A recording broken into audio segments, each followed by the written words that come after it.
the Fidelis Leadership Institute, where we come to you live on Smart 24 every Thursday at 4 p.m.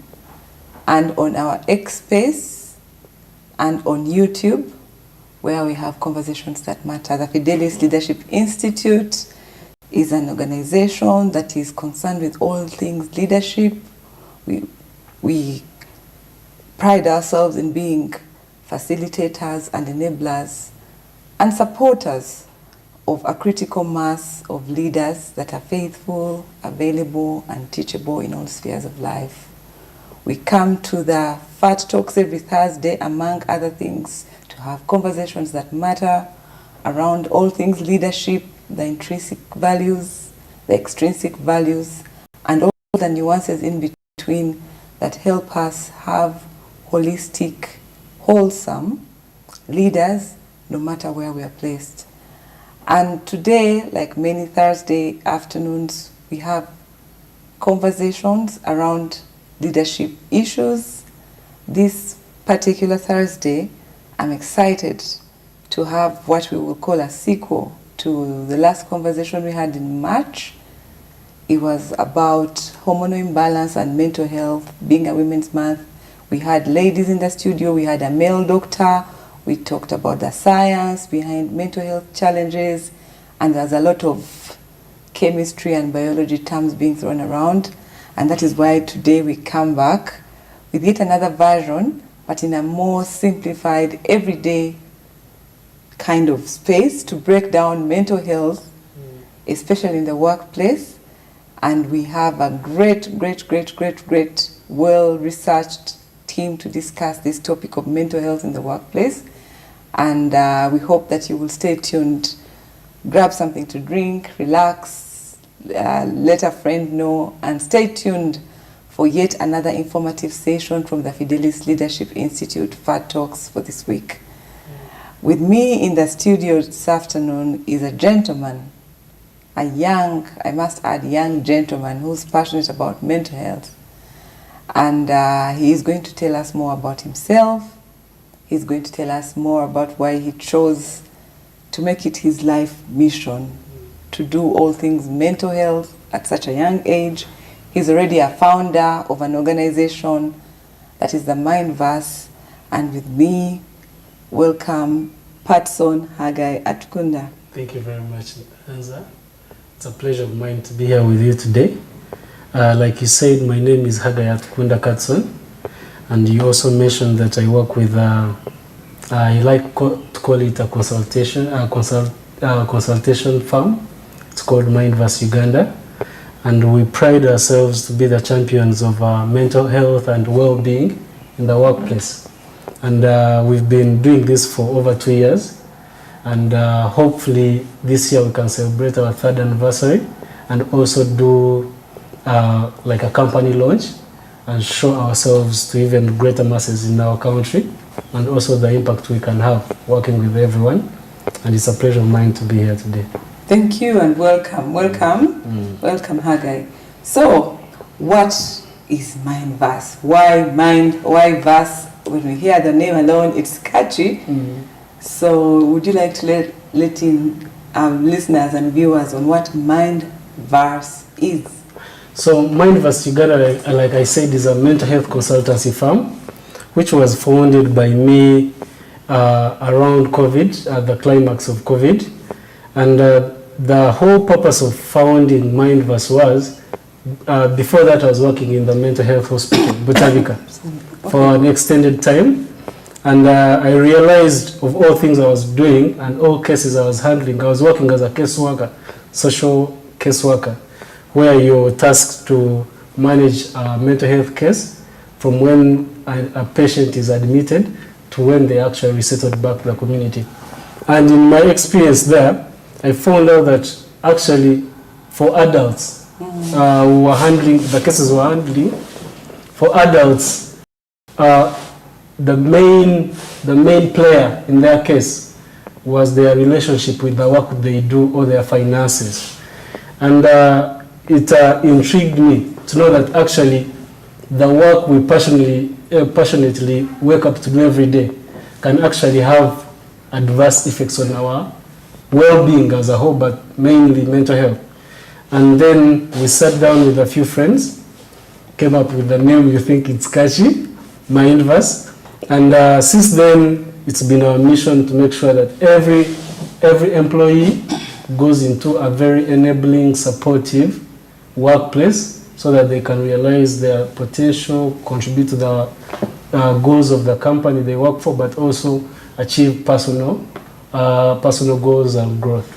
Thank you, and that is very eye-opening, Haggai, to say that from your very front row experience in the leading national mental health facility, in that extended time, however short or however long, it was very clear that most of the mental health challenges are connected to our workspace, not our childhood, not the money in our bank accounts or lack of it, but what we do on a daily. Wow. That is a very, very important realization. And for our listeners out there and viewers, Haggai is here to explain to us the philosophy behind Mindverse, and he has made it known from empirical research, front row evidence, that there is a direct correlation between what we do, what we call work, and our mental health. So the question would be, why are we choosing wrong careers?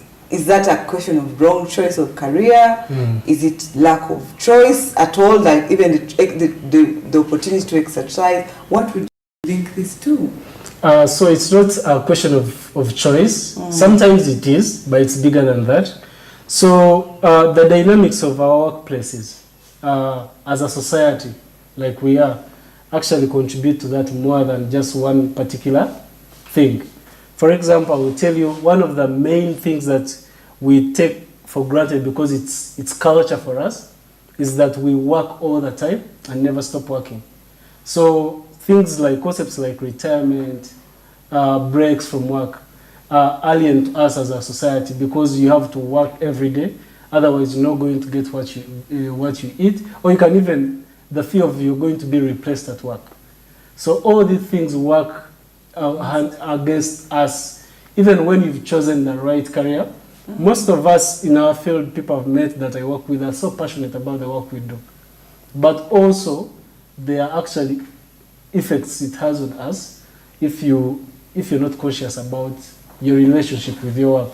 So that was the whole philosophy about Mindverse. First of all, trying to find out why something that we do to save us and our families, because our work saves us and gives us a life, actually can break us down to that level, as I was saying. And you said, Butavika is the epicenter of mental health. For anyone that has not been there, and I know it's very many people, I always encourage my friends to visit and get the real feel and understanding of these challenges, because most times until people actually get these problems, mental health is still like a distant cousin. That distant cousin you know, but you have no connection with. So and it's very sad that we have to first suffer what the people will suffer. We only talk about it when we have gotten to the worst case scenario. Exactly, That's a shame. So one of the main goals of Mindverse is to create as much awareness and education. And that's the core of our services, is mental health education and awareness. I believe you've already done that to our very many listeners and viewers. Fidelis Leadership is here Thursdays discussing and talking about conversations that matter. Today, again, we are talking about mental health because we realize that leadership and mental health are intricately connected. But before we get into the leadership part, I would like us to understand a little bit. You've said mental health has been previously looked at as via bazungu. On the other side, the conversations have been hush. There's still stigma. Maybe help our listeners out there and viewers to appreciate the kinds of work, if we can categorize. We don't have to have accurate statistics. Did you see it across blue collar, white collar, high earners, creatives, young, female?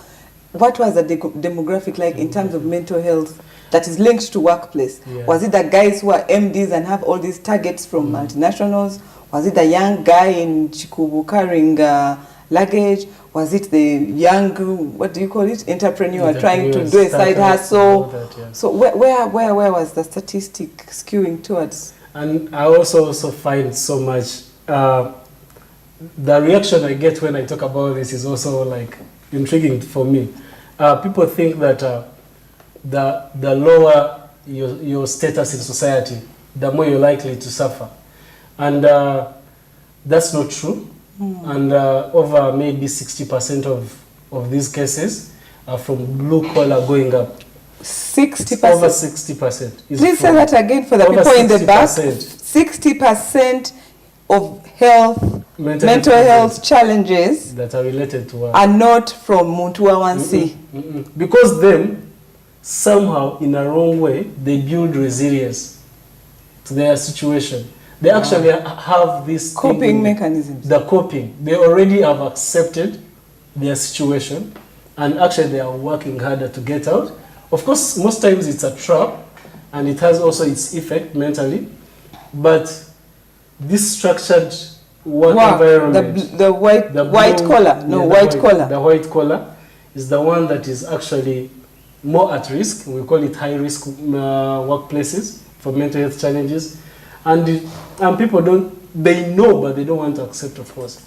But I will tell you, every industry that is a professional industry has these challenges in its own dynamics, but they are there. So what we do is that when we get into a company or an organization, we first show you the relationship between the work you do, the profession, and these challenges. We draw a clear line so that you don't think these things they're made up. They're made up. No, I'll give you an example. We've worked with companies in the transport sector. I might not name them, but you will say that they are frontliners.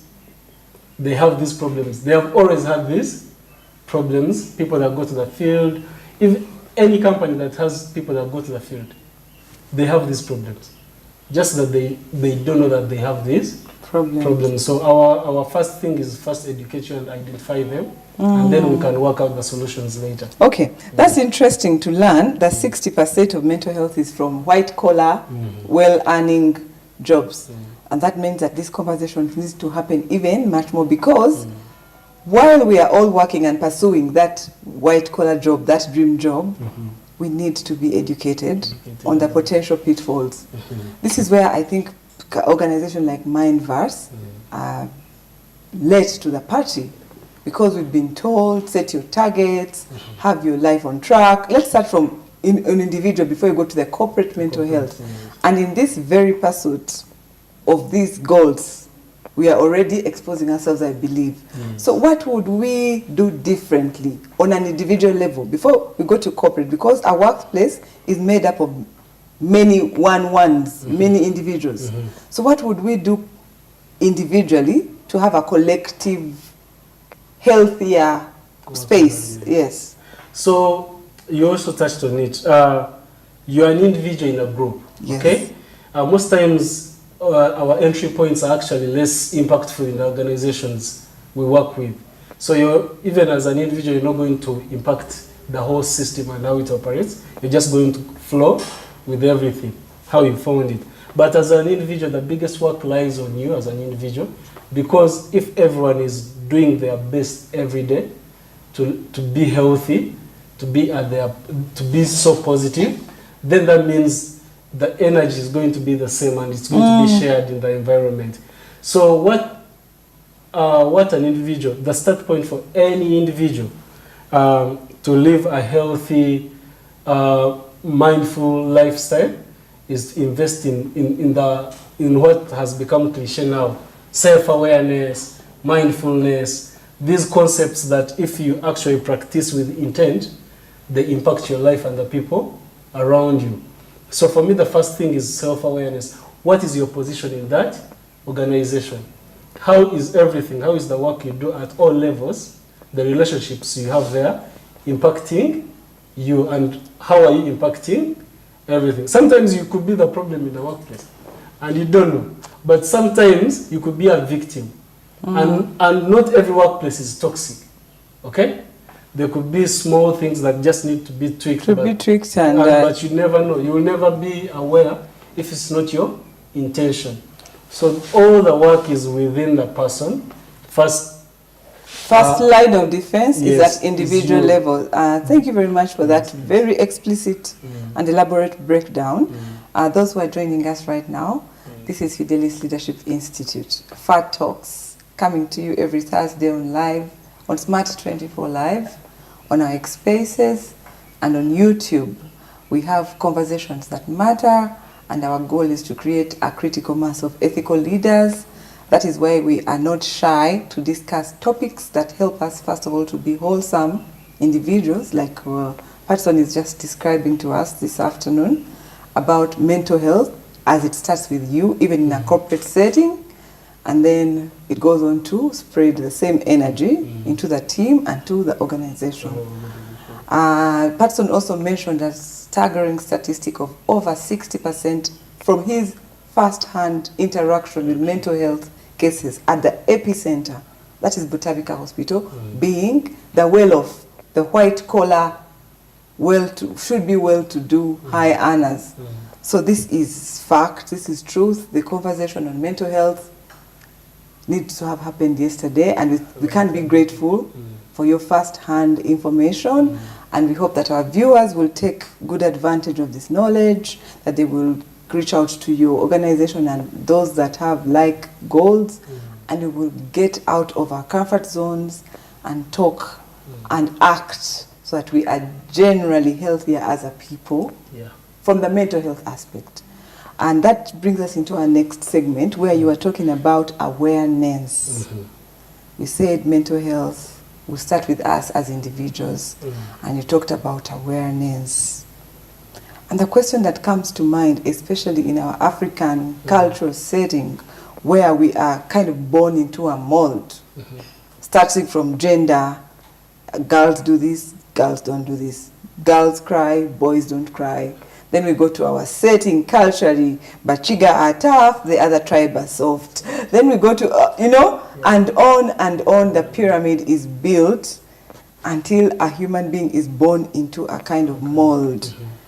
When is a good time to start actively or intentionally considering mental health on an individual basis? I think as early as you can, because even kids of 3, 4, 5 years, they have content that is suitable to them to learn these things, so that in the future maybe they have built mechanisms of lines of defense, like you call them, and living healthy and happier. But like you said, we're already late as a society, but it's not too late. So like I said, the core of our service is mental health education. And you'll be surprised that even when we are mostly we deal with corporate companies and spaces. And I will tell you, with all this information over the internet flowing, people are still ignorant. Because the next question I was going to say, once we didn't have enough, Yeah. now we have too much, because everybody's an expert, everybody has a life story. Where is the starting point for genuine, authentic awareness? Do I refer to my Bible? Do I go to my grandmom and tell her to tell me about my parents' childhood? Do I find an idol on YouTube and follow? The options are so many. And for me, for mental health, the only right option is the professionals. And there are so many. And why do I say that? Like you said, there is so much access to all this information. But misinformation. But it's so simplified. Okay, like the internet simplifies these things, and they look like it's like self-medication. But with the psychology of a human being, it's not that, because you're still taking up pieces of information, but you're still understanding it from your own perspective. Oh, there is that link between the information received and how it is decoded and perceived in the recipient. Yes, please. That means we have to also be careful with the sources. Yes. But the question now that comes to mind, if the source is so much out there, maybe we need to debunk the myths quickly. Do you know, like, the top 5 misconceptions or miscommunications that our listeners out there could Like the first, sometimes you know by adding, sometimes you do by eliminating. Yes. So which ones can we debunk even at the top of your fingers and say, this has been a lie that has been sold to us for so long, and this is not a fact, and this is not scientifically proven? The most common is that every time you feel low, you're depressed. You can only be depressed when you've been clinically diagnosed. It's actually not depression, it's clinical depression. So days where you feel low, but you find people, you say, but Haga, I feel I'm depressed. So even the language, the nomenclature. And then the other thing is that it's common that for you to be mentally unwell, you have to break down. Like if you don't see me throwing a tantrum, then I'm okay. That's you're okay. No. That's another myth that we all have levels. So the spectrum is very wide. It's never ending. Unless you actually take intention to understand where you lie, there is always a problem. And that's not to discourage people or tell you that no, there is always. So that brings us to the common one. Now please tell us, is this a lie or a truth that we all have a degree of madness? It just varies from person. Please break us. And of course, the language, like you said, we don't like calling it madness, but there is a degree of distress, for lack of a better word, distress. Because there is no one in this world, even the richest person, that wakes up and everything is working for them. There are things that are working against them. Everyone wakes up with needs. So that means that in pursuit of those needs, something is going to stress you. Okay? So even if you live a happy life, maybe for a month or two, and you're okay, there will be a day or an hour or a moment where you're going to feel low. But now, the degree they talk about is our ability to cope up with these life stressors. So everyone has a bad day, okay?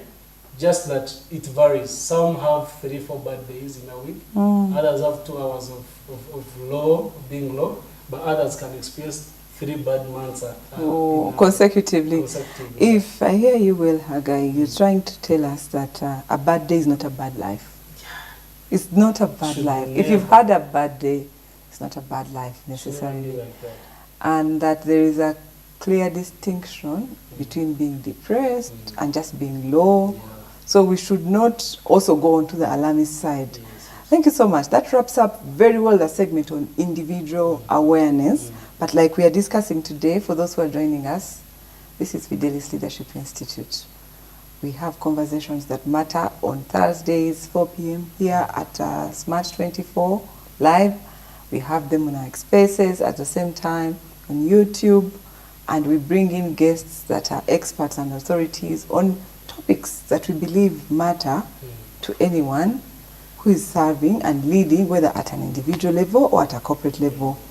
We create a space where we can debunk, demystify, educate, and empower. I think after awareness, we empower people to face their everyday life with knowledge. The least we can do is give out the knowledge as a starting point. Then, so we have debunked the mystery that is mental health from a social perspective, because the last segment we had last month was mostly chemical, doctor, science, and I'm so grateful who are here. And if they're not, please check our YouTube archives. The show was called, I think, Hormonal Imbalance. We had a doctor and a great guest, Angela. She had her own personal story that she shared about workplace and all that. And I feel like this is a good time to continue because we have laid the foundation very well on an individual basis. Now moving into the corporate layer of mental health, the workplace, where we all show up based on a job description. I'm a customer care representative. I know someone who works in the bank, and they said it doesn't matter whether they had a bad night, whether they had a rough morning. She says she has 2 lives. The persona she wears at the door, at the entrance of the bank, she says, all I need to do is get red lipstick, slather it on, and become a completely different person. But people, we work almost, plus travel time, maybe 70% of our day is spent at work. Mentally, when you're home at 4 a.m. preparing to go, you're already at work. Then you get there physically, then you leave. So we are living like 75% of our lives at our workplace. And then there's also the added layer of we work with people we don't like. The job is already something, then you add someone you don't like. So let's get into it. Let's go there in the workspace.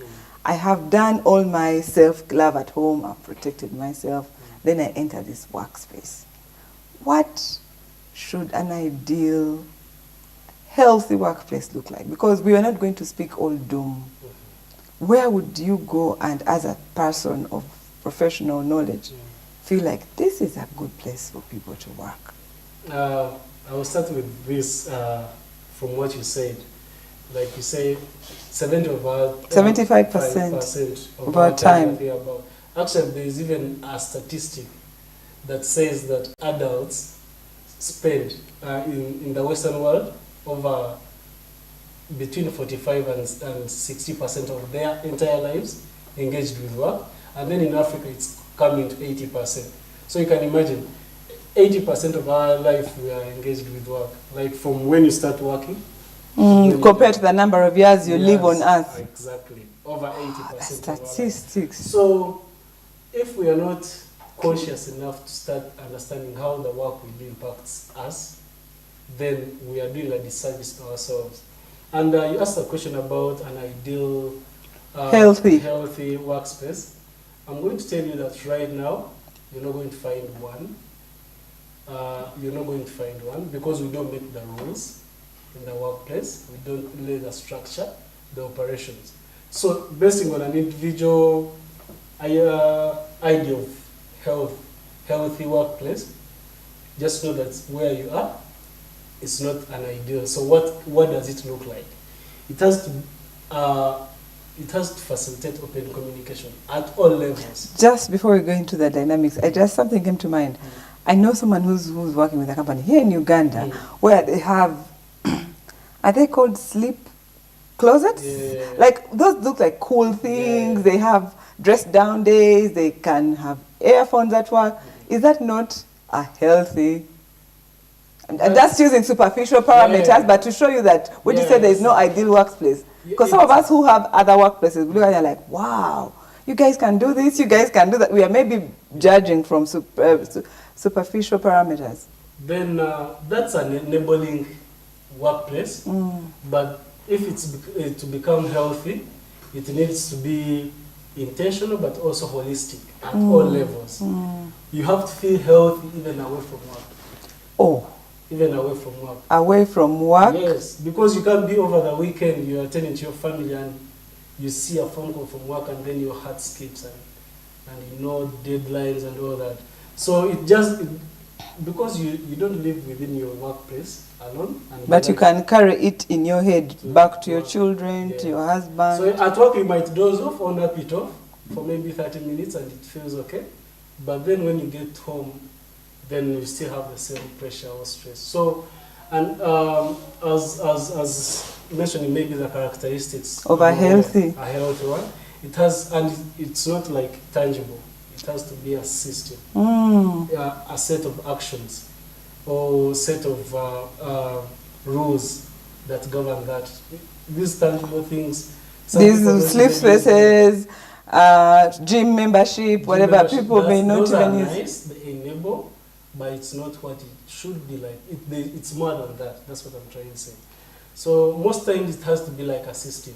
A system. It's more of a system than just one or two things. Right there is where I want us to have the conversation that matters.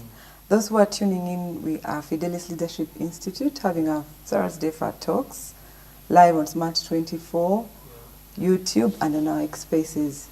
We are here to discuss mental health at the workplace, away from the scientific parts, but discussing everyday things we can do as employees, as employers, as leaders. And Patson has just taken us to the third layer of corporate mental health awareness, that it's not the tangible, the gym membership, the nice uniforms, it's about the intangibles, the integral part of the workspace, and that is where we are bringing in leadership.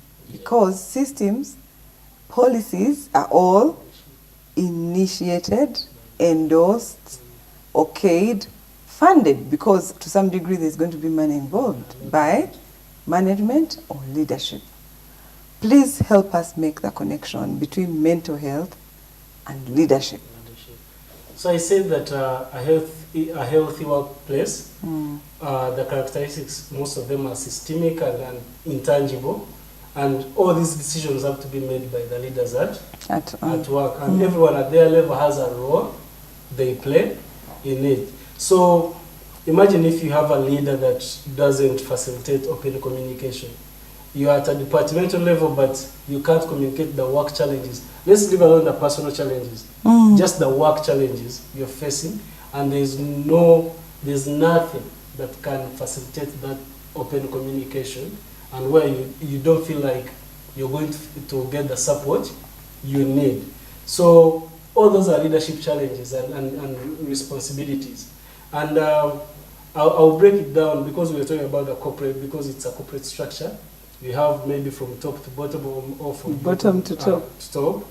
And for us at Mindverse, we love working with the decision makers, because this whole idea of a healthy, supportive workplace, they decide.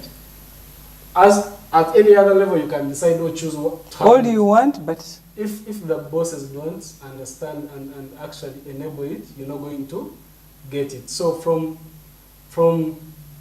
the top leadership, and this is my communication to them, they need to understand that a productive and profitable workforce has to be mentally healthy. Like, I couldn't agree more, and it sounds like very obvious. But if we could just park right there, why do you think this conversation is not happening? It's as obvious as day and night. Why should you even sit here and convince people of the obvious? Why do you think the leadership or the people in leadership are not making this very obvious decision? From my experience working with them, they said that we are already giving them enough benefits. So, because mental health services, I'm not going to lie, they are not cheap to access. Consultations, therapy, they are not cheap to access. So the bosses have talked to, they understand the reasons. And they appreciate the value. But they're like, they're already getting benefits. I mean, they get paid leave, maternity leave, health benefits, physical health benefits, not mental health. Mental health. So we are going to the gym, we are getting leave to physical health, but is there no connection between physical and mental health? The connection is as clear as day. Is it there? It is. It is. So if I'm giving someone time off work, am I not indirectly contributing to their mental health? But the dynamics of our psychology, they are more than, they are impacted by our physical health, but there is social health, okay? And most of our work is social. Social. Not physical. I could come and I have nice chairs that are going to give me good postures, but if my next... You can't get along with your next colleague that I share a desk with, then this chair really is not going, the good posture or the physical health is not going to be of help, because now my productivity, remember I said productivity and profitability of myself in this work all depends on how healthy my mind is. Imagine you're an accountant, you're healthy, you have abs and all that, but you're not mentally. You're going to mess up the numbers, the figures. I hear you, Haggai. Yes, but again, if we are to have a balanced discussion, to what extent can the leadership or management of an organization control? Because from what you explained and what previous professionals have explained, there is a degree. In fact, the last time we had this conversation with the doctor and Angela, who had a personal experience, we failed to agree which is the egg and which is the hen. Because to what degree is my employer, therefore my employment, going to give me peace of mind so much that I come back? If the employer is going to do their part and me on a personal level, in my relationships, in my family, in my finances, where is the delicate balance? Because they can only do so much. Yeah. So their role, why I brought them from top to bottom, is that they set up the system, but they don't play all the roles and responsibilities. Remember, it's a system. Even the person at the bottom plays a part in a system. Okay? So I'll give you an example. Like you said, my workplace can be as enabling as they can. All they want. All they want. But if me as a person, my personal life is not in order, then that means I will actually make it toxic for other people, even when there are systems in place. So what I was trying to say is that as an individual, remember we started by an individual. The individual. We understand our responsibilities. First of all, we are hoping that the employees understand. That is an ideal situation. An ideal situation. But so tell us about the real world. That's what I was trying to say.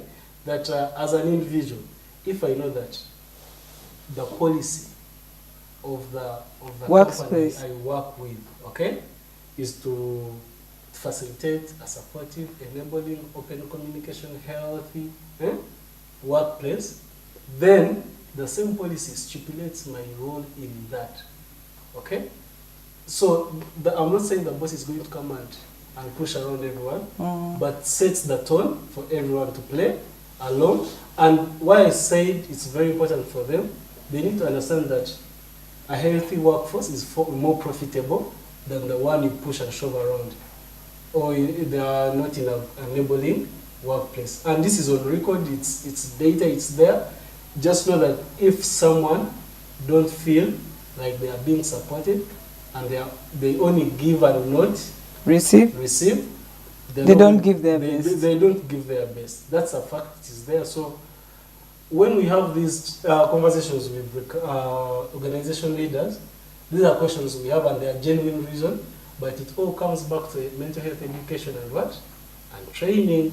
Mental health education and training. To the leadership. Yes. But there's also an individual level of accountability. Accountability. It has to be there. Because if we take it a little back,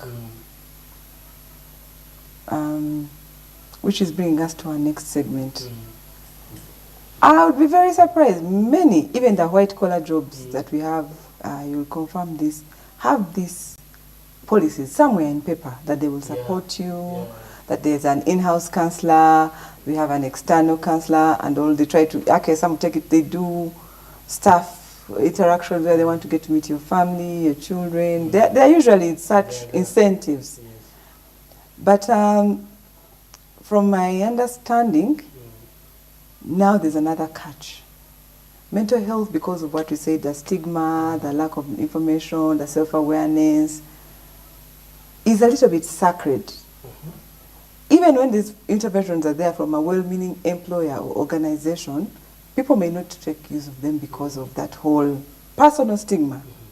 So here I am as an employer, I've taken the time to get the best professionals like Mindverse and brought them on board, but I can't force issues of legality, privacy. How do we bridge the gap? How do you break the mold to make sure that even where the few that have started these interventions, they receive? Because you said some don't have because the management has not appreciated the importance. But we honestly do have organizations that have put mental health at the forefront, and they're just feeling bad because they have counselors on retainer that people don't go to. For me, the clear and short answer to that is ignorance. And lack on whose part? On the individual now. Part. They are ignorance about mental health and the role it plays in their life. As no, they might be fully aware, but there's inhibitors like, this is my workplace. I can't come to the official counselor and tell them about my marital problems. So it's like, I can know what mental health is, okay? But I might be afraid to say it out because of lack of understanding on how it's going to be received by as a group. I'll give you an example. Okay. In Mindverse, we have a service we provide to companies. It's called Return to Work services. Return to Work. Return to Work. To work. And it's basically about when someone has taken time off or a break because of mental health experiences they were having, challenges, and they were away from work. It's very challenging to come back from a mental health break than it is to come from pregnancy and all that. Okay? Because the stigma. We think we know about the things and we appreciate. But it's not as deep as it looks within people. It has to be a culture within people that to know that these things are normal. Okay? Someone can be diagnosed with depression and they need 2-3 weeks of hospitalization. The way you have malaria or exactly. whatever. But that is rigorous education and training. I'm telling you, we think people know when we go to talk to them, like we do workshops with companies, and then we find we actually their introduction to really appreciating what mental health is when it looks, even when it looks like they already know. Because the information, like we started by saying, is a bit simplified and not personalized. Everyone understands it in their own way. So for cases where an organization is trying to do their best and people are not embracing it, it's not on the organization, but as a whole group, there has to be rigorous training to make them appreciate that these things are normal problems, okay? And they affect you, even away from work. Someone might have a problem from, like a mental health problem within the workspace, and they think, I might not need to talk to this counselor. Let me just change my workplace. Let me look for another job. And they carry the same problem to the next job. So for me, the baseline is education. And it doesn't have awareness. It doesn't have to be one day. Or it does, so in the systems that company leaders should build is that at least every month, okay, these people have real sessions with real professionals. Not like one-on-ones. No, you need to bring people together and show them the dynamics where these problems are coming from within. Because I might have a deadline and my line manager, that's not their priority at the moment. Okay, I do appreciate that information. Those who are joining us, this is Fidelis Leadership Institute. FAT Talks, coming to you every Thursday at 4 p.m. on Smart 24. That's live on YouTube and on our X Space. We are discussing mental health with a guy who seems to be very passionate about mental health. We've debunked it, we've taken accountability, we've broken it down at individual level, we've broken it down at corporate level, and we are continuing to have this conversation that really matters because the statistics are staggering. And if nobody else is going to sound the warning bell, Fidelis Leadership Institute will do that because we are very, very, very committed to our mission of creating a critical mass of ethical leaders. And being ethical means you are open to learning, you are open to teaching, you are open to receiving in your organization, wherever you're placed as a leader. And because we believe in people, mental health therefore becomes an area of interest, even in leadership. So thank you so much for breaking that down thus far. We have owned our space as individuals through awareness. We've owned our space as organizers and organizations who have a duty, so to speak. And now we are in this space where it's about creating a balance between work and life. Because life is a part of work, work is a part of life. And of course there are thin lines between our work and our life. We've agreed that we spend 80% of our life at work and 70% of our time every day at work, hopefully with people we like and the jobs we want, but that's not the case. So what we have done now is bring out the realities. There's a wish list and a reality. The reality is people have to work on an individual level. We suck it up, put the red lipstick as the banker said and go to work. When we go to the corporate level, organizations have to survive. There is money involved. Human capital is real capital. These interventions are not free. You just said professionals are expensive. As we continue to find practical solutions, where can an organization that is listening to us or an organization leader who has taken in this message start? To start making pathways for the employees, for the workplace to be healthy. Where can they start? The starting point is like you said, they have already started. When they accept and acknowledge the need of this, it's the first start.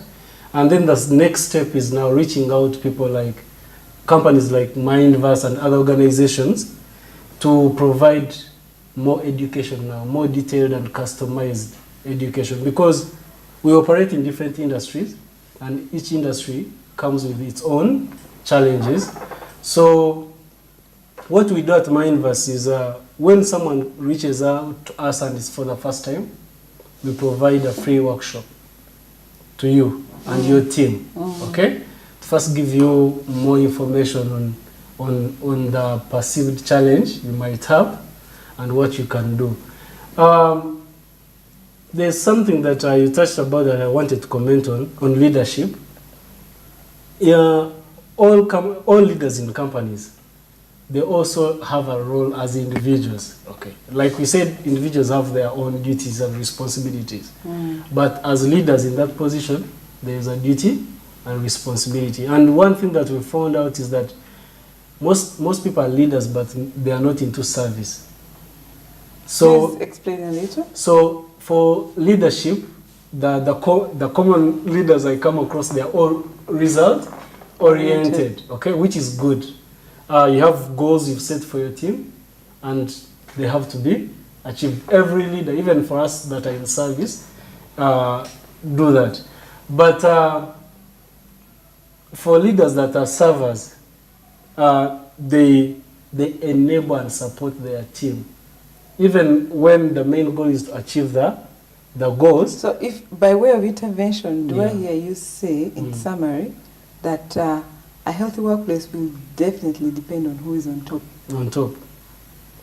All of us, even us in our organization, the people we give, even task managers, it depends on that, because they have to have the ability to see the people under them for individuals within the team, because everyone comes with their own challenges and strengths and weaknesses.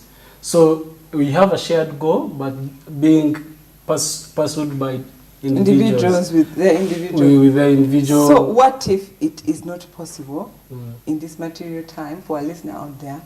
They have a boss from Mars and they are not in position to change that.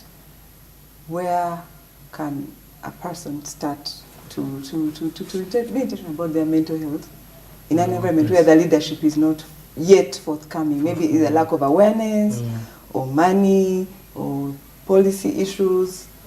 Like I said, the baseline is mental health education. We provide that. Forget Mindverse. We're talking about a listener out there who knows, who has listened and is like, I've been at this job for 5 years, but every time I wake up, I don't feel like going to work. The heart is beating out of the chest. But they have no power to change the boss, the HR, the head of human capital, or whoever. Then there are mechanisms that an individual can build to act as a shield or preventive measures. Please take us through quickly. That you can be in a very toxic place, but you're still the happiest person ever. So one of the things you can do is, first of all, develop self-awareness. Okay? Self-awareness is very important because it helps you identify yourself in every situation, how it's affecting you at all levels. Yes, please. Mentally, socially, physically. So also it's a very bit detailed concept, but people can make research on that. Is there a difference between awareness and emotional intelligence, or is awareness just a docket of emotional intelligence? Because we are hearing lots of words about emotional intelligence. Emotional intelligence is part of self-awareness, because when you start the journey of self-awareness, you learn about your mind, your thoughts, your actions, your behaviors, your emotions, socially where you belong at all times. So emotional intelligence is part of play. It's something else that I was going to mention. When you build self-awareness, which is broad, then you can invest in emotional intelligence, where even if the environment you're in, toxic, you know how to protect your headspace. And also you have to accept that some days are going to be dark. Wow, you talk about acceptance, awareness. I think for every one of us who's listening in today, our take home is to go accept and be aware of where we are mentally. Because why is that? I'm not going to tell you prescribe drugs for you, then that it's too late. Okay, the best you can do as an individual is put yourself in a position where at least you're in control of how the things that happen around you affect you. That's the best you can do. And then from there, you can now start changing what you can change, okay? If because in the journey of self-awareness, we are going to find sometimes that we are the problems.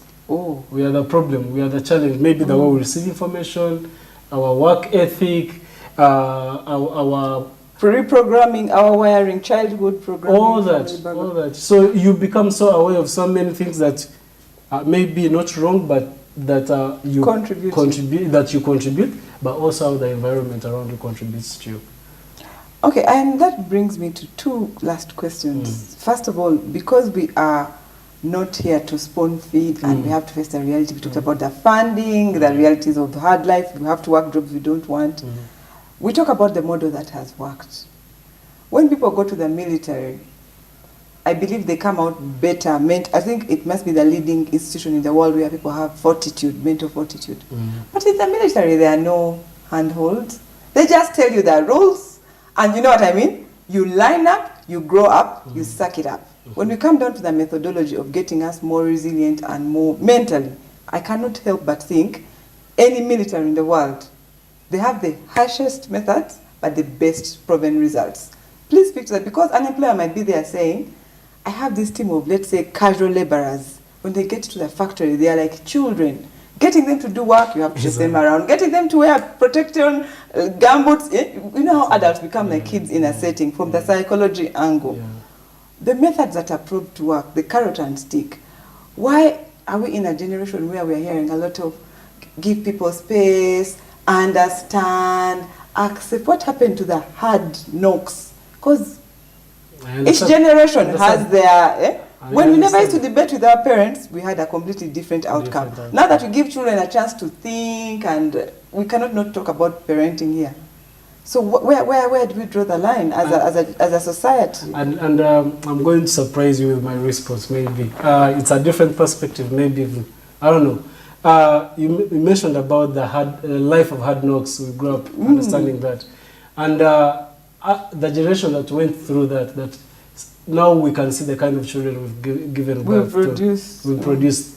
And now we blame them that they are looking for soft life. Soft life. But because we were hard, okay, we tried to be a bit immaculate with the way we raised this generation, and then now we are reaping the benefits. We are reaping there's not. Okay, some they play, but there's nothing wrong with these children. They are products of where they come from. I'll give you another example. You mentioned about the military. Punishment or hard life doesn't build resilience. Resilience comes from understanding and self-reflection and self-awareness. Those things we were talking about. Resilience is not you blocking emotions or fighting emotions or stifling them.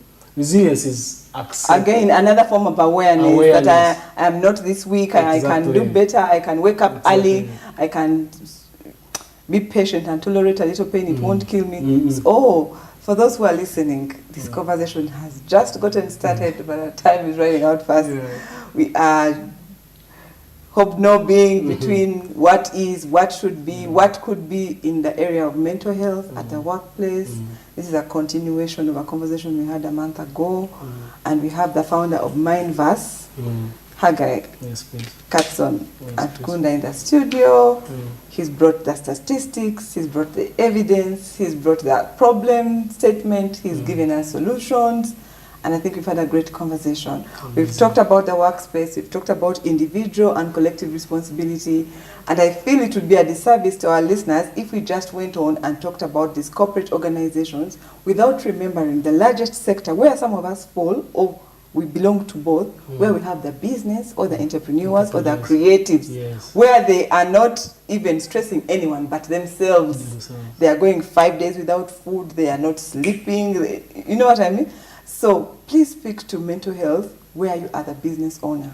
Okay. You're not an organization, it's not employees, it is you, your stress and your stressors living together in harmony or disharmony. So the difference is in the corporate world, most of these challenges maybe can come from the system that you have no control over.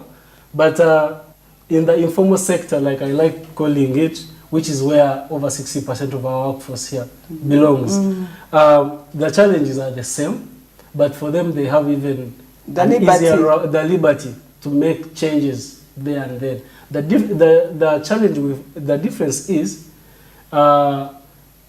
these things have become like so normal in that sector. Yeah, we are used that, as we don't see people who have hardware shops, people work in Chikuvo, people work in the markets. You're up at 4, you sleep at 1. And that is your life for 30 years. For 30 years.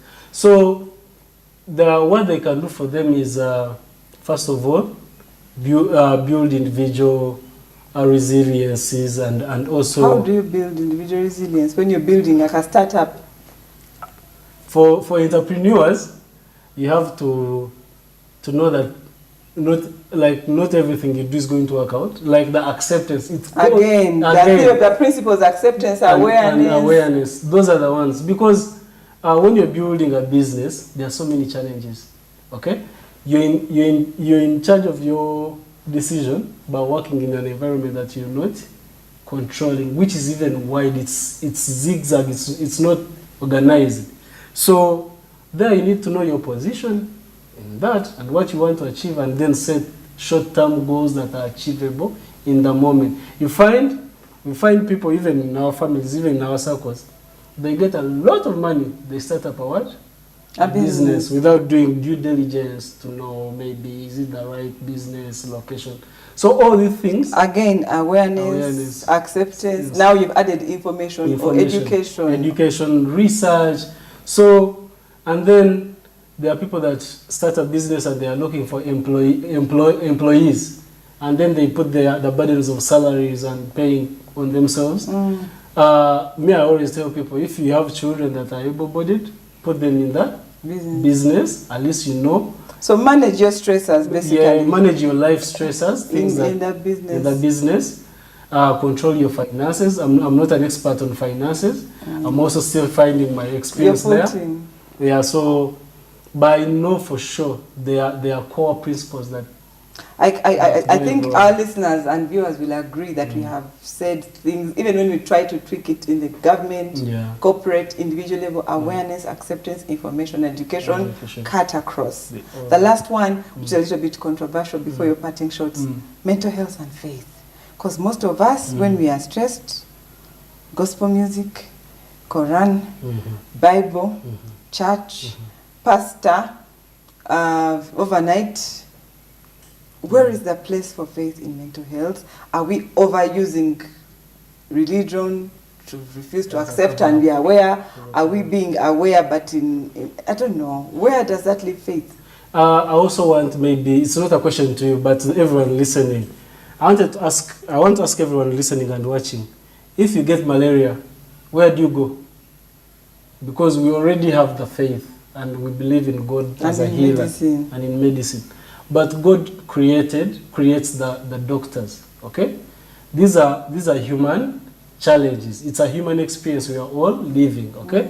So what makes it controversial is that spirituality and faith happens in the same place as mental health, which is the mind, most times. Okay. So there's that duality there. So what I'm saying is that I'm a believer, I'm a Christian, and I have strong faith, and I pray, but that doesn't stop me from seeking scientific opinions on matters concerning this. So read your Bible, go to therapy. Go therapy, because I'm not sure. I go to the Anglican Church, okay, but I will tell you that if you don't have money, or you made a bad financial decision, okay, and you go and pray about it, and you feel good and have a good night's sleep, you're going to wake up and face the same debt or tax issue. So if you're depressed, okay, if you've been clinically diagnosed as being depressed, and you go to a worship place, it builds the foundation for you to go and build and get what? Help. because in the church they don't prescribe. Imagine if you need prescription drugs for you to manage your condition, or the transition. So religion and faith is a core, and it's not a starting point. It's a starting point, but it's not a conversation I love to indulge myself because it's very controversial. But what I can say is that there's no harm in trying. We coexist with religious leaders and spiritual leaders, and there's no harm in you seeking medical help. And faith, because at the end of the day, you need the energy to go and seek God. You need the right mind to ask God the right things. So at the end of the day, they coexist. I can't say this one is on top of the other. Of course, God tops everything, but it's good to seek scientific opinion, professional opinion, when you're having these challenges. And also, please go seek God. Sometimes the clarity we get from God is even way beyond therapy. So to have a balance between science and faith. And I had a conversation, same with a spiritual leader, and he was challenging me that he can quote unquote cure these things, depression, and I was saying yes, you can, and then I quoted something. I'll end with this. Marxist, is it Karl Marx, said that religion is the opium of the mind. So I just don't want to go. We don't need to go there. We need to go there. But this has been an interesting, informative session. And it's a pleasure of mine to be here. So much. We are grateful at Fidelis for having conversations that matter. I believe for those of us who have been tuning in since the beginning of this year, we have been very intentional about addressing the individual. The leader within before going to the leader without, because we've been laying the foundation. We've come to you, we've spoken to you, we've made connections and given you, I believe we will add your address to our socials, our website, so that in case somebody is listening, we're not just making conversations, but we want to empower and have impact. Thank you so very much. We wish you well at Mindverse. We look forward to doing beyond the talk show, to getting actual people coming in, then we work with them and support them through their mental health journey individually, then to their workspaces. And we thank you so much, those who have stayed with us until this hour. It's been nice having you. And from the Fidelis Leadership Institute, have a nice week. And see you next Thursday, same time.